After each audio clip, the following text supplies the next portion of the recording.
Good morning. Good morning. Good morning. Good morning, Benny. Howdy, Sue. How are ya? I'm doing very well. Thank you for asking. Oh, is that I feel like the streaming is do you hear the fuzziness or is that on my end? Let me see. Let me turn up my cans here. Turn on the cans. Yeah, there you go. Don't hear anything. No, okay, it's different. Anyways, good morning, everybody. Hi, everybody in Seattle. Benny, I know we were talking to our guest, Roy, and then yourself, but I just have to say, big, huge happy anniversary to me and the doggies, the fur babies, and taking a massive leap of faith. Oh, thank you. Backing up 40 plus years being in Woodinville and Washington, right? And again, massive leap of faith takes some ovaries to pack up all my stuff and Wow. you got that right. I got that. To move to Bend, and yeah, my nervous system has never been happier. I just go into this, oh, it's so nice. Anyways, so happy anniversary to me and my fur babies and to life in general. Remind all of you, if you want a copy of the show, thank you, Benny. If you want a copy of the show, please go to SueLundquist.com/newsletter. We send it out every month, or not every month, every week and every month. So 4 or 5 times a week. We're not going to spam you or do anything like that. We're giving you some really good quality information. So check it out and you'll see information, links, free gifts from my guests. I do readings, all of that good stuff right there. So go to SueLundquist.com/newsletter and get your copy. For those of you joining us live, hi, YouTube world. For those of you, and of course, on terrestrial radio, good morning, everybody. For those driving into work, out of work, wherever you're going, just be safe. The intention is to love on you. And of course, with this radio show, it's new perspective, new thoughts, new ideas. It's a new you. You take what resonates with you and leave the rest. And if there's something that kind of is that squeaky wheel, good, noodle on it, because somewhere, somehow in you, there's something in there you need to answer. So make sure that little squeaky wheel is getting answered. Okay, I've got some questions for you guys. Audience, you ready for this? Groundhog Day, the relationship Groundhog Day syndrome. Benny, do you know what that is? I do not. I don't either. I don't know.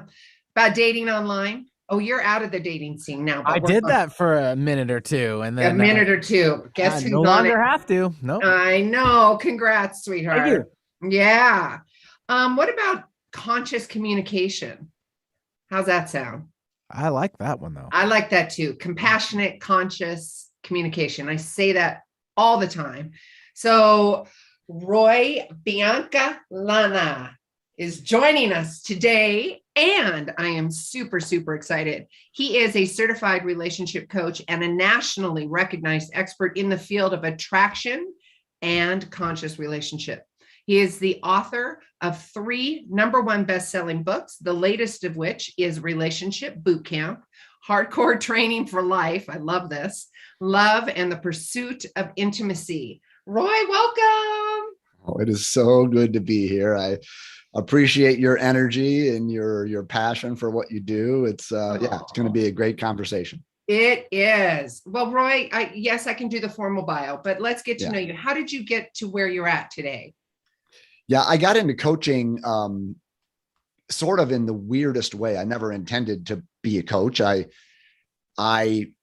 went through a period of time in my life where I recognized all my relationships were a nightmare. They weren't working out. I was fairly successful professionally, but in terms of relating with women, I couldn't make it work, right? So I had a 19-year marriage that became very co-parenting, very functional, very like brotherly, sisterly, right? There wasn't much sex. There wasn't much arguing. We just functioned well. Right. Well, that got old. I call that cohabitation. Yeah, right. That got old for both of us, but I was the one to make a move toward a divorce. And of course, I just rebounded into the exact opposite relationship, right? So it was like all sex. At the time, it was wonderful. But we were together for 2.5 years. We got engaged, and then she broke up with me about 6 months before the wedding. And that sent me on what I call a year-long midlife crisis. I mean, I was an absolute mess. I mean, I couldn't sleep. I had heart palpitations. I had obsessive thinking. I wasn't functioning well in my job or my parenting. And so I did the only thing at the time that I really knew how to do, which sort of makes me laugh now because it's like the very thing you should not do. In fact, I tell my clients that if you just don't do all the things I did, you're going to be fine. Like, so everything I teach is like the opposite of what I did, because it just created more and more drama and pain and suffering. So with all the pain I was experiencing, I just decided to go find another woman. I joined 4 different dating sites, and I just wanted to find someone who might make me forget about the last one. Right. And so in doing that, I really wasn't aware at the time, but I was completely not available to these new women. I was, in a sense, using them to get over something. Like, it really wasn't conscious. I was just trying to survive. But now I recognize that even though I thought I was available, I really wasn't. And so you can imagine the amount of drama that caused. Okay. So in the midst of all of these nightmares, a friend of mine suggested that I might need some help in my love life. Okay. So it's so obvious now, but back then I was like, I honestly believed I'm fine. Well, it was all the woman's fault. That's what I actually believed. Like, I really thought that, it was my ex-wife and her issues with sex, and then my ex-fiance and all that, and then all these crazy women I met online. It never occurred to me that I was the common denominator in everything, right? So that's how the ego works, right? It's always them. We never want to look in the mirror. But for some reason, maybe the pain just got bad enough. I decided maybe I had something to do with the nightmares and the patterns that I was experiencing. And I hired a coach. And that moment when I decided that maybe I had something to do with it, to focus on myself instead of just pointing the finger at everybody else, that was the big shift that changed my life, I think, permanently and for the better. Because when I started to look in the mirror, that's when I started to discover things I didn't know were there. And so my coach just walked me. That right there, Roy, is super, super juicy, because it's everything. It is everything. And that's what I teach. The number one thing is awareness. And it's big, brave work. Looking at yourself and going, oh, I didn't show up that well. It's big, brave work, right? Right. The ego does not like to take responsibility, to look at itself, to take ownership, to wonder, how is my childhood conditioning a part of something here? How are what I call my relationship personas involved? What are my personality blind spots? Like, what am I doing to attract the wrong partners, to attract these unhealthy dynamics? The ego just loves to point the finger and say it's all them. So I made that initial shift. And when you make that shift, you then enter into the possibility of seeing things that you normally would not see because you weren't looking, right? It's like, and you don't want to see. Right. There's times you're like, Right. But I believe the universe is actually for our evolution. And so when we actually say, okay, I'm listening, we start getting downloads. And mine came just through the questions my coach asked me, to look at myself, to wonder about the patterns and what my part was. So when I went through that, I spent about 2 years working with a coach, which in the coaching world, that's a lifetime. Okay. But I was pretty messed up. So when I came out of that and I was able to meet and date and fall in love with and marry an amazing woman, and then create something that was healthy and sustainable, when I experienced that kind of transformation, I really just decided to become a coach because I just felt like I wanted to do for other people what my coach did for me. And you walk the talk, so you can look at that. Right. And I really saw that the transformation that I've experienced in my relationships, and especially my intimate relationship, was not because I was lucky or because like God blessed me with something.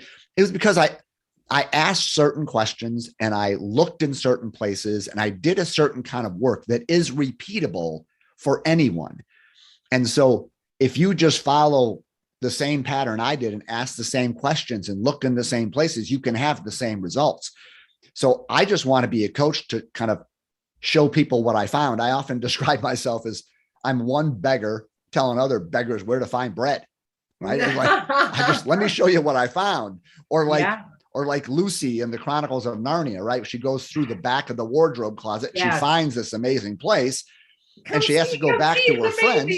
Yeah, come see, right? So that's why I'm doing this. It's very much of a personal mission to just encourage people that if you can drop the ego and you can look in the mirror a bit, you can do some hard work on yourself, everything in your life can change.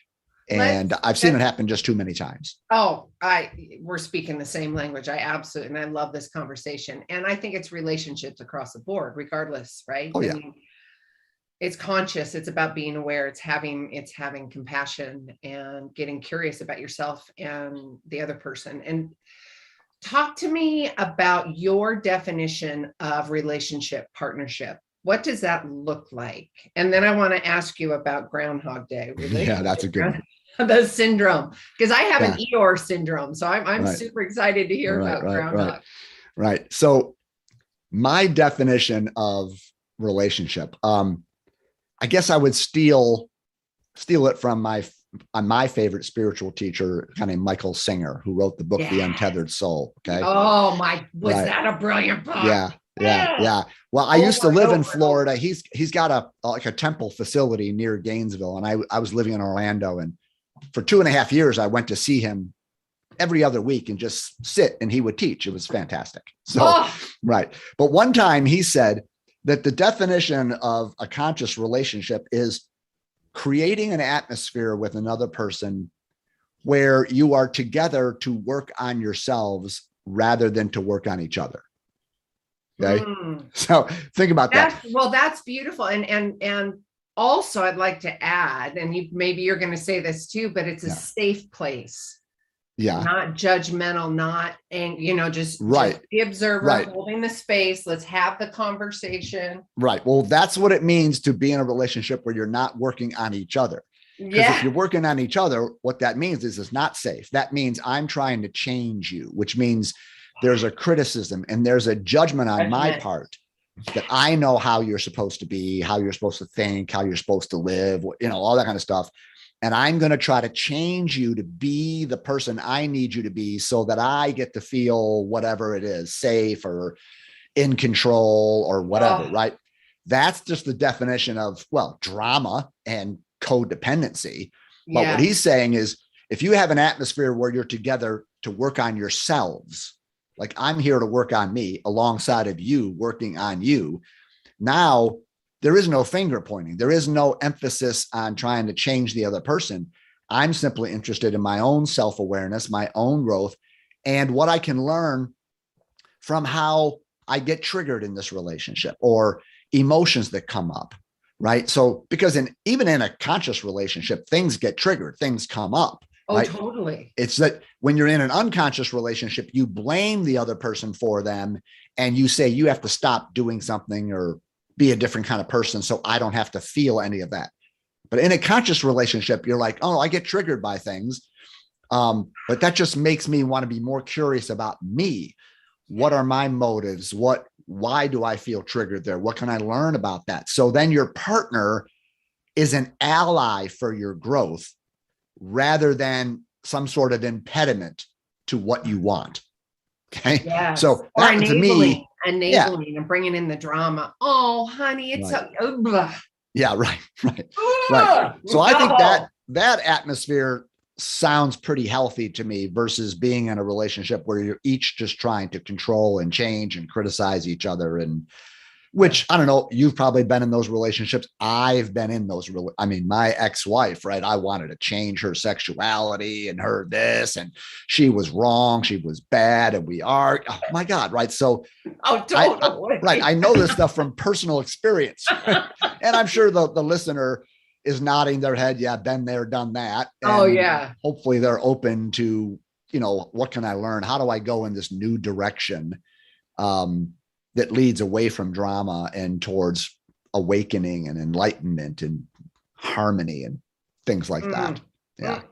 I had a conversation with a friend yesterday. We were talking about new conscious relationships and just sitting in a space. And I'd love to hear, I'll tell you what we were talking about, because this is just perfectly right in alignment with what you're saying. And we were talking about the dynamics of relationships, and he and I are friends. And we had the conversation of, okay, but is this, because it was in the reference of a relationship, and he was defining the relationship in the conversation. And I'm like, is that what people really feel like when they've got the whole relationship? Like, you have a relationship with different parts of people and friends and situations, right? And there's things that you get from individuals. Totally right, wrong, or whatever. It's all good. However, if you have a partnership, intimacy, emotional, conscious, that creates that safe environment. I was on the phone with him last night, and I'm like, I don't even know what that looks like. I haven't created that yet, right? Because I don't have a neural pathway. I'm like, is that what people are talking about when they have a solid, I don't know the language that you would use, a solid conscious relationship that incorporates all of the feelings, all of the emotions, all of the consciousness? Did I make any sense? Well, yeah. I mean, you're describing a healthy atmosphere where all the feelings are allowed, and right. Nothing is taboo, nothing's off limits, nothing is, quote, wrong. That whatever our reality is allowed to be revealed, right? And that gets into kind of a conscious communication you mentioned kind of in the intro. Is a healthy relationship is one that has a kind of authenticity and a rawness or a realness to it that can only occur if there's an atmosphere of safety and kind of an agreement that everything is welcome here. Even, quote, the bad stuff, even, quote, the dark side. It's like, we don't want secrets. We don't want anything hidden. We want to be like Adam and Eve in the garden. Remember, it said they were naked and unashamed, right? Yeah. So I love that phrase. I love that, but naked and unafraid. And then there's the TV show that pops into my head. Well, unashamed, not unafraid. But unashamed. Yeah. Correct. Yes. Pardon me. What's popping? Where did that train of thought? Okay, Roy, continue your train of thought. There was something juicy I wanted to ask you. Go ahead. Yeah. Well, I think we could talk just briefly about the communication aspect of things, right? Because I often have some fun with my clients, or whenever I'm on a podcast or doing my own podcast, which I have, and I ask the question, would you rather be in a relationship that's characterized by authenticity and transparency and openness and honesty, or would you rather be in a relationship that's characterized by playing games and has withholds and manipulations and dishonesty and lying, right? And of course, nobody says they want to be in the game playing relationship until they really learn what it would mean to be truly authentic. Okay. So, right. To be truly authentic means that you don't hide what's going on the inside of you, right? In any moment, what's going on the inside of us, we have body sensations, we have emotions, we have a thought stream. There's a voice in the head that's saying something. We have wants, desires, fears, worries. And most of us, when the ego is in charge, especially early in a relationship, we are afraid to let a new person sort of know what we're experiencing moment to moment.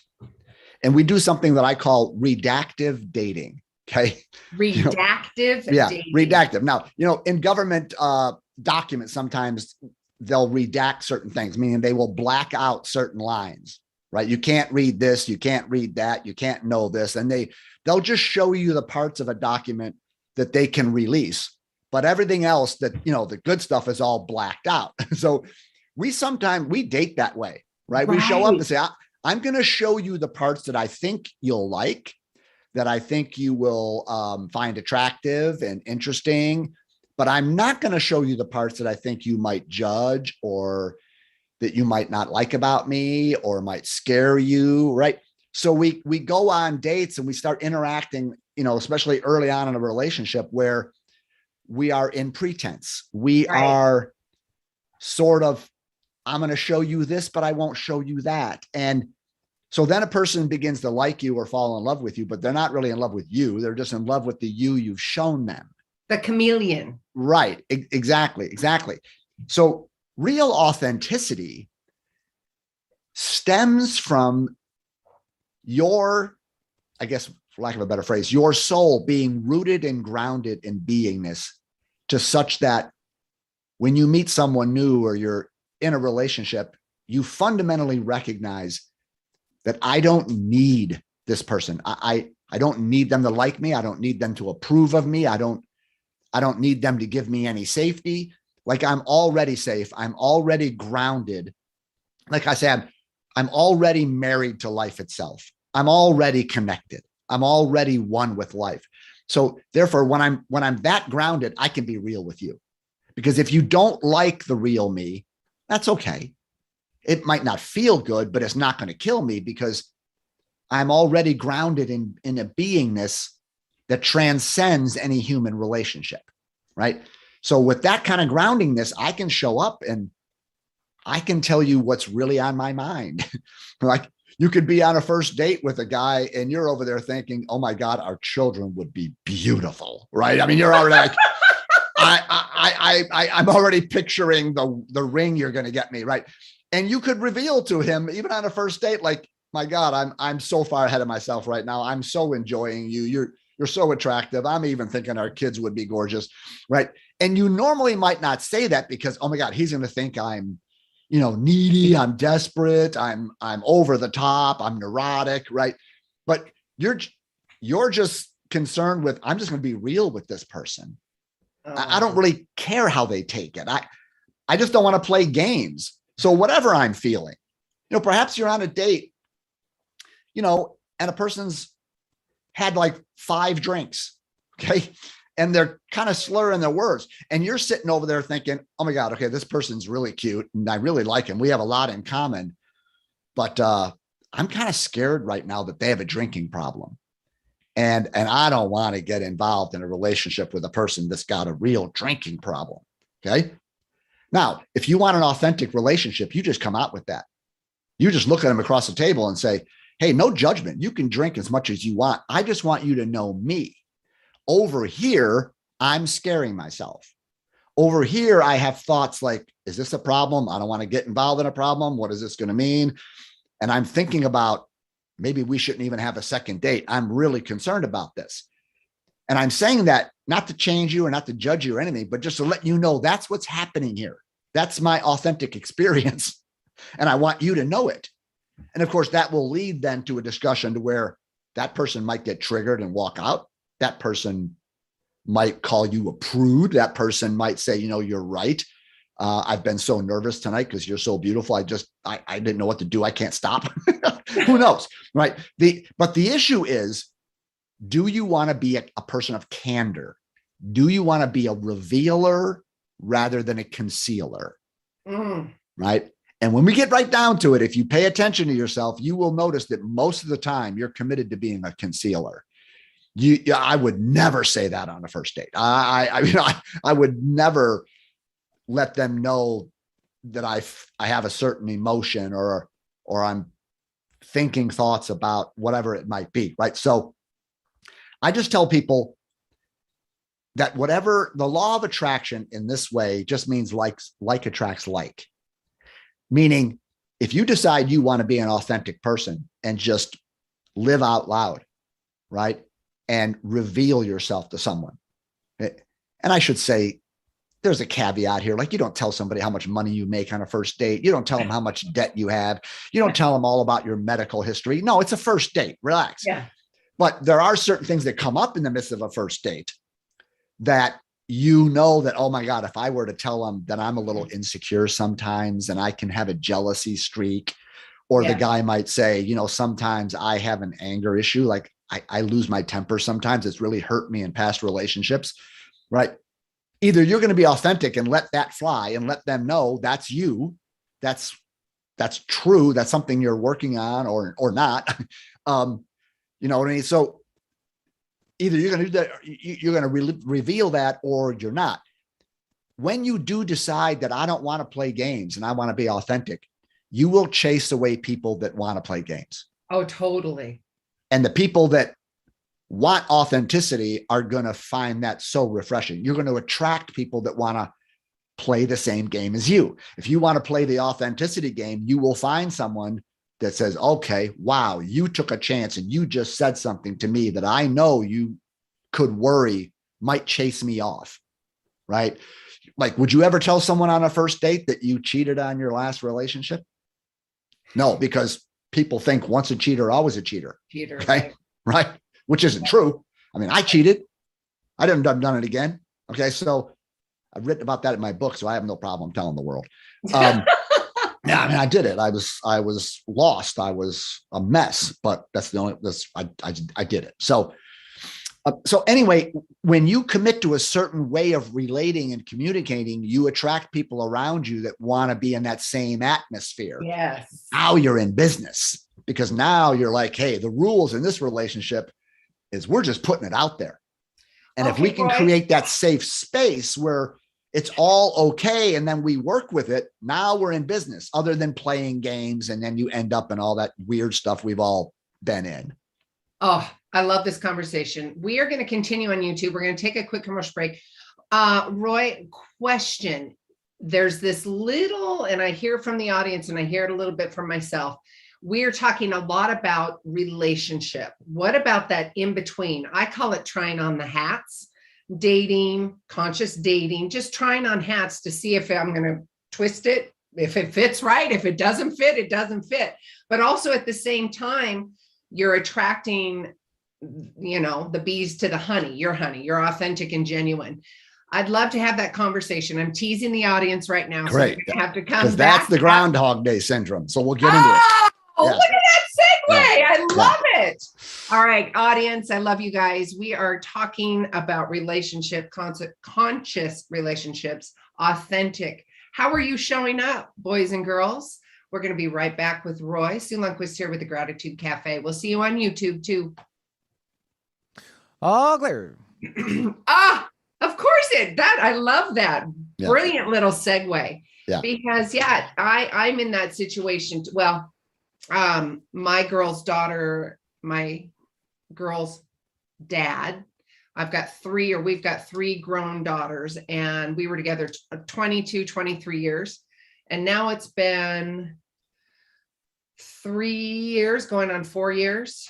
And that whole being messed up in the head kind of thing, and 20 some odd, I'm still shedding that stuff, Yeah. Letting go of the past is one of the relationship muscles that we need to get in shape, because that can really hinder moving forward. The scars, the wounds, all of that can keep your heart closed. It can make, vulnerability difficult. Trust issues can come up. So that's one of the hugest issues I deal with my clients. Oh, vulnerability and trust. And I know that, and I've got, and I just like you, I get it. I'm 100% accountable and responsible. It's all on me. I get that. In the relationship, my past relationship, there was, and again, that fixing him, I'm like, babe, open up. And he's like, I need your help. And I'm like, I'm not your mom. That's not my job. That you got to go and do that. And then that vulnerability, I noticed the patterns in myself, because the openness and the trust and the codependency and the old baggage that we brought to the relationship, and then together for so many years. Yeah. I can step back and see it all and take ownership of it too. But I am also breaking those old patterns. Right. And it's crazy work. God. Yeah. Interesting. Are you I'm sure you are. Are you familiar with the Enneagram? Yes. Yes. What's your type? You're going to ask me what my type is, and I can't, 3 or 7. 7. Well, it's been a while. You have the playfulness and the energy of a 7. 7s are, the party animal. They're the ones that are up and happy and joyful and want to have a good time and sort of I'm want to not avoid always that painful way. things. I'm not, Okay. I'm this way. I mean, I am for the most part. I'm pretty goofy, pretty open, pretty heart-centered. Yeah. I'm pretty much that way. Oh, okay. Commercial's over. We're going. Is ready to come back? Yes. All right, stand by. All my loving, I will send to you. Oh my goodness. Welcome back, Radio World. All right, YouTubers, thank you so much for joining us, and to the podcast world, thank you so much for tuning in after. I'd love to hear from you guys. This is a really good, juicy conversation, and work on ourselves while together, not fixing, be an ally for one another. In this relationship, what can I learn? How do I go into a new direction? See, Roy, I've got notes. Do you see all my notes? I love here? it. Love it. It's all good notes. I can be real with you.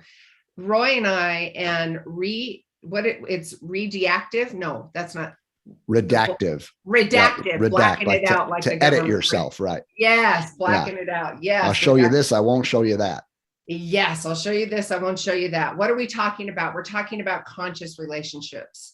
And Roy, I'm going to give you Roy's website. It's www.coachingwithroy.com. Again, www.coachingwithroy.com. He's going to have a special gift for you. I will also include it in the posting that we're going to be doing in a day or two, whenever we get the YouTube and stuff set up with my team. So before we left, I had asked a question, and Roy said, well, that's great, because that's Groundhog Day syndrome. And I'm like, Roy, please tell me what that is. Yeah. It sounded like you were kind of getting at the topic of the dating and meeting people and trying on different hats and, just the initial attraction part and so forth. So this brings up the whole topic of attraction and the patterns that we attract and the partners that we attract, and sometimes the problems that we attract and the pain, right? So I've coined this term called relationship Groundhog Day syndrome, right? So it's like that old movie where Bill Murray keeps living the same thing over and over again. Most people who are single can point to a pattern where they seem to be dating the same person or the same pattern over and over again, and the same problem and the same pain. Why do I always attract people that are unavailable, or attract people who are sort of broken down and falling apart, or people that are afraid of commitment, or right? Most people can point to a pattern. My pattern was that I was a genius at attracting what I would call a damsel in distress. Okay. Oh, you wanted to fix? Well, yes, I wanted to rescue. Okay. Right. So I would have a pattern of attracting women who were usually very high powered and successful professionally, but they might have had their single mothers, and they were just overwhelmed by trying to manage their household and their career, and they were just going every which direction, and their hair was on fire, right? And they just felt overwhelmed with the whole thing. Well, they were perfect for me because I had a mentality that and I learned this between me and my mother, and I don't want to spend too much time going into all that, but I learned at an early age, or I was conditioned to see that the way that I could get attention and affection from a woman was to make my life be about taking care of hers, right? In my house, if mama wasn't happy, nobody was happy. And you just forget what you want, forget what you're interested in.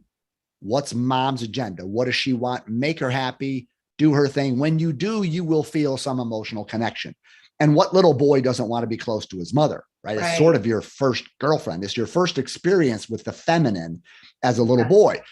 And so I just learned that, wow, the way I can feel some warmth and some real connection with my mom is if I sort of ignore what I want, and I'm just here to be a good boy. So I call him Good Boy Roy. Okay. Yeah. So now I'm 45 years old, and I have this mentality, well, that the way you get a beautiful woman to give you attention and affection is by being the world's greatest boyfriend. Be a good boy. Like, make your life be about taking care of hers. Okay. So meeting that high-powered, successful, financially successful woman whose life was just overwhelmed. Oh my God, we were perfect for each other. Because I would swoop in like Superman, baby, I'll raise your kids. I'll take care of your house. I'll do the laundry. I'll do the shopping. I'll clean everything. I'll wash your car. I'll cut your grass. And based upon my past, all you got to do is take care of me, if you know what I mean. Right. Right. Yeah. Right. So that was the dynamic, is like, I was Roy the rescuer. Right. And of course, when I'm in that mindset, the only women on the planet that I will attract or feel chemistry with are women who need rescuing. You follow me there? Yeah. So they go together like cookies and milk. So if I'm coming from that place that I need to be a good boy, I need to rescue a woman, that's how I get her to like me, then the woman who's got her blank together, right? The woman who can handle her life, who's like, oh yeah, I got a lot going on, but I don't need you to rescue me. I got it, right? A woman who just needs me for a relationship, for just general support, and doesn't need me to swoop in like Superman and take care of everything. I wasn't attracted to her. She wasn't attracted to me because my game didn't fit her, right? Yeah. The only women that found me like we are the world's greatest boyfriend were women who were that damsel in distress. And so that was your pattern. I want to remind the audience. Right. It's the pattern. So I use this image of two puzzle pieces. Remember, you were a kid making little puzzles, 1,000-piece puzzles. Mm-hmm. Well, not any piece of the puzzle goes with any other piece. It has to find its match, the reciprocal shape. Follow me? Yes. So here's the mistake most of us make. I keep attracting emotionally unavailable men, or I keep attracting people that are afraid of commitment, or whatever it is. We put our attention saying, how can I find someone who's not like that? And I want to say, if you don't change your shape, it's impossible. You will only attract that into your life because you're going through life shaped like that puzzle piece, and only certain other puzzle pieces will fit you. So if you want to get out of a pattern, it's about discovering, what am I doing to attract that? What persona am I moving with? What beliefs do I have? What fears are running my life that make me show up in a way that require partners to be that way? Right? So juicy, Roy. So juicy. That's the deepest work you can do. And that's what it means to take responsibility, right? Because I was blaming the women, right? But no, they were all a reflection of my unconsciousness. They were a reflection of my shape. Yeah. Okay. So when I did the work in changing me, all of a sudden I started meeting women who weren't damsels in distress. I was attracted to a different kind of woman. And what did you do in that moment? Did you, like, your nervous system, I'm sure, was like, oh, wait a minute. Walk me through that, because it's new, right? It was scary. Yeah. Because once my coach helped me point out Roy the rescuer, we called him Casanova. Okay. Because he would light your cigarette. He'd lay his coat down over a puddle. His whole life was about just whatever you need, baby, whatever you need, baby. Because I was so afraid. And I want to point this out. I did the Mr. Mom thing, not because it was an expression of my love. It was an expression of my fear. I didn't really want to do all that stuff, but I thought I had to in order to get laid, in order to get a woman to like me. Yeah. Right. So it wasn't coming from any good place. It was coming from all of my fear. So when my coach pointed this out to me and I started to see, I was like, well, then if I'm not Roy the rescuer, who am I? Well, who am I? Right. Right. And she said, welcome to the journey. Welcome to trying to find out who is the authentic Roy, not the phony one that's scared to death that a woman won't like him. And so the journey became, who am I if I'm not afraid? Who am I if I let go of believing that I have to make my life be about taking care of a woman's in order to get her to give me the time of day? What if I can stand in my power a bit? What if I can stand in things that I want and who I am and bring them to a relationship and try to get something mutual here? You know, who is that guy? And I didn't know. And it scared me because I was looking looking for something in a box, and I opened the box. I didn't see anything in there. I didn't know what it was. But the more I did the work, the more I kept on the journey, the more I discovered, oh no, there's a real authentic you. By the way, that women would find attractive, not the damsel, Yeah. but the woman who is more coming from her authenticity. And not long after this work is when I sat down next to my wife at a personal growth conference. I mean, she was the prettiest girl in the room. I just sat down next to her and we made a fool of ourselves just by flirting with each other during this conference, which is a whole nother story we could share sometime. I love it. But that is the kind of work that we need to do if we have patterns. You got to get out of the blame. I keep attracting. If we have patterns, we all have patterns. Right. And it's about becoming aware of your shape, you could say, your psychological, emotional shape. That's all based upon our childhood and all that kind of stuff, But it is possible to change your shape. It really is possible to let go of being Casanova. Or one of the most common ones is a lot of my female clients tell me that they keep attracting men who are broken down. No, I'm like, oh, so you're like Mrs. Goodwrench. Yeah. You're a mechanic.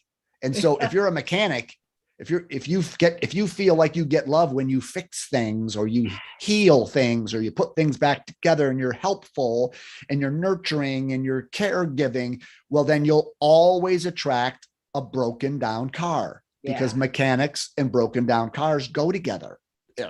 Right?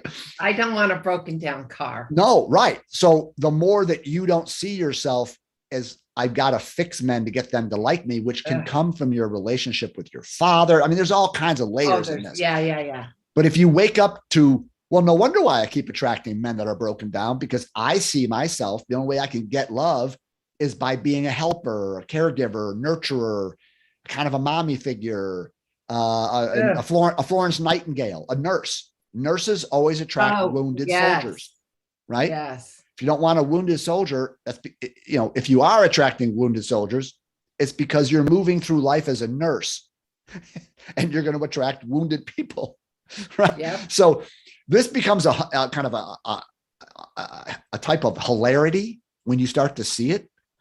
And you then end up having no blame for your partners in the past. You're like, oh my God, I've come into this world as Casanova.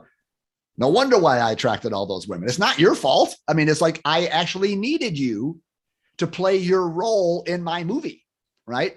Yes. And it just leads to such change and transformation. And that's what I love doing with people, when they really want to go deep and dive into these things.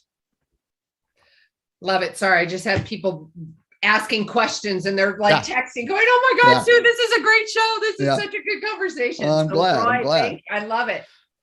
Who am I if I'm not in fear? Who am I if I'm not in doubt? Who am I if I'm not fixing? Who am I if I'm not Roy the rescuer? Right. Who am I if I'm not doing Groundhog Day? Who am I? You know what? You're authentic and genuine. Keep going, keep finding it, keep researching. Right. And Roy's a really good start. You can go to his website and that's www.coachingwithroy.com. So Sue, right. So Sue, I often describe myself as like a relationship trainer instead of saying a coach, sort of akin to a personal trainer in a gym. Yes. Right. It's like we have 7 relationship muscles. My newest book, Relationship Bootcamp, is all about strengthening your most important relationship muscles. Okay. That should be a signed copy coming to this kid. Yeah. Well, if you want one, you got it. And there's no doubt about it. Right. Please. So like some of these muscles are your relationship to your emotions, right? Most of us, are not smarter than a 5th grader when it comes to emotional intelligence, especially us guys. I have to kind of put us all in this camp. It's not fair, but most men have had no training on how to deal with their emotions or somebody else's emotions. And if relationships really are about emotional contact. And so if we're not really emotionally intelligent, we're going to have a hard time relating with people. Okay. There's a relationship. We talked about this off air, to your past, right? all of us. I often joke the only people that don't have baggage are the little babies in the maternity ward. Oh, They're the only ones. The rest of us have scars and wounds, and we've been betrayed and lied to and ghosted. And we have trauma, I mean, really bad stuff. And some of us just have more of the normal stuff. We've been dumped and we've been lied to. And all these things create trust issues. They create a sense that I want to guard my heart because I don't want to be hurt again, which makes sense. But walls around your heart will keep you safe, but they'll keep you single, right? Yeah. Like nobody can get in, not even somebody who truly has a desire to love you. So a lot of our work has to strengthen our relationship to the past, meaning how do we let go of the things that happened? And not that we forget, but how do we let go of the negative energetic charge that it comes with? I call it, there's a refractory period, right? Yeah. There's triggered. Don't send the email. Don't make the phone call. Just right. stop. And I often say that, when you have a healthy relationship to the past, your past is something that happened. If you're like a normal person, your past is something that's happening, like it's still alive in you. Yes. And so now if you've been cheated on a couple of times and then some person standing in front of you, maybe somebody's hitting on you or you're meeting someone in some way, you are going to be thinking, are you going to cheat on me too? I mean, like, oh yeah, totally. Because if that's been your past, you're going to project, it's projection. Yep. And so I often say that most of our relationships are like a menage a trois from hell, right? Meaning totally. There's me, there's you, and the past. The three of us are in this, and it's right. So now the person you're talking to is sort of having to pay for the sins of the past. Yeah. And they don't have anything to do with it, and it's not fair. And the better a person is, the more quality of a person is, the more they can feel that there's something going on here, that you're not letting this relationship move at the pace it should, or I feel like I'm having to earn your trust in some way, rather than you're open and you're available and you will trust me until I prove to you that I shouldn't be trusted. Right. Yeah. So that's a huge one. And then there's a relationship to our inner truth. We already talked about that. There's a relationship to, our inner energy. This is the whole masculine feminine kind of dynamic. Yeah. Then there's a relationship to our love stories, right? We've all grown up in environments where we come out of childhood and adolescence and we've seen relationships and we're like, oh, relationships mean somebody's in control. They're about power. Yes. They're about who's submissive and who's in charge. Right. Or relationships are about compromise. Oh, to be in a relationship, you have to give up what you want or who you are in order to be there. Or relationships are about performance.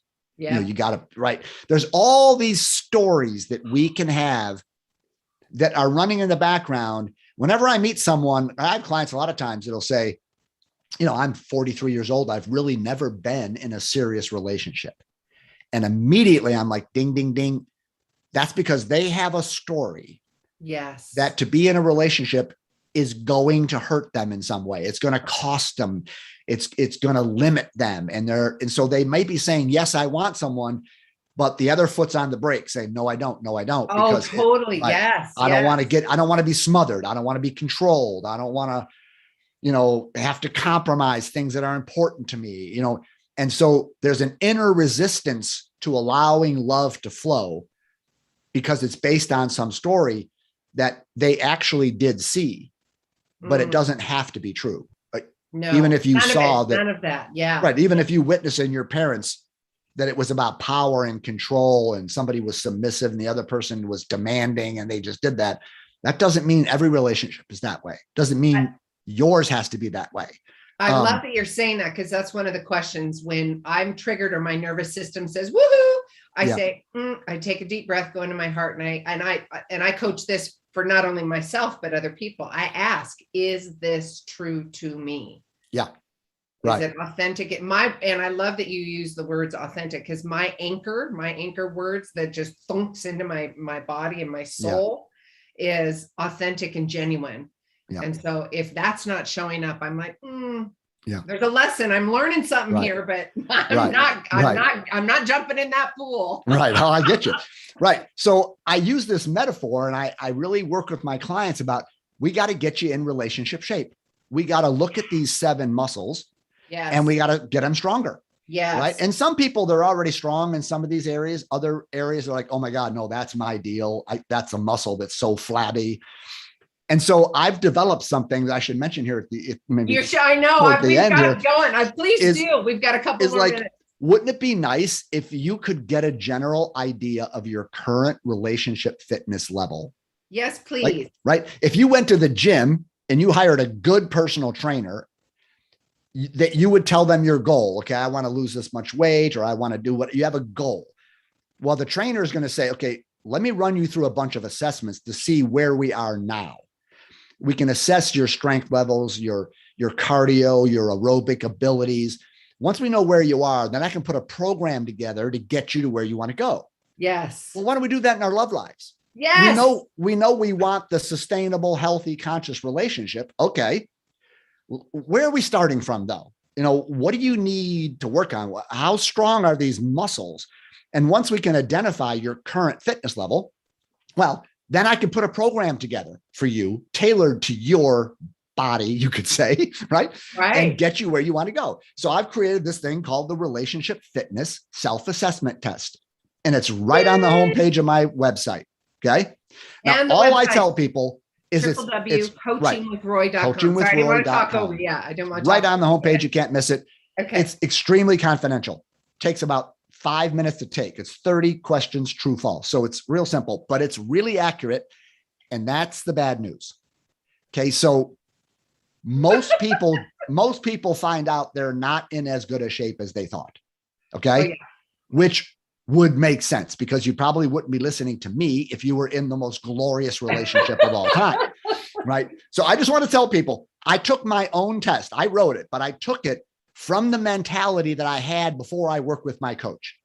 Gotcha. And I scored at the lowest fitness level. Obviously, I was a mess. Right. Right. So I tell people, don't get discouraged if it comes back saying, you got some work to do. Right. That's where you want to be. You want that. Right.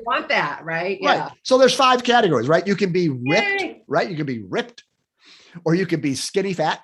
Okay. Or you can be overweight, unhealthy, or dangerously out of shape. And that's where I was. My wife took the test from where she was before she worked with a therapist, before she had met me. She was dangerously out of shape. Most people, that's kind of where they score, because we've just got a lot of baggage and we got a lot of stuff. And that's why our love lives aren't very good. So anyway, at least go find out what your fitness level is. It's not like the gospel truth. I'm not saying I know everything, but maybe get some feedback, because it might give you a little kick in the butt to say, well, maybe I need to work on me. Maybe it's not them. Maybe it's me. It's always you. It's always me, meaning me. Oh, Roy, this has been incredible. www.coachingwithroy.com. We are running out of time. Roy, I swear we could keep doing this. I love this conversation. Thank you so much for being in the ring, stepping in the ring, and showing up and teaching and being that shining light to men and women. Thank you so much for joining us here in the Gratitude Cafe. Thanks for having me. It's been wonderful. Oh, it's been a treat. Guys, we'll see you. Go to www.suelundquist.com/newsletter and you can get the show, copy, all the goods.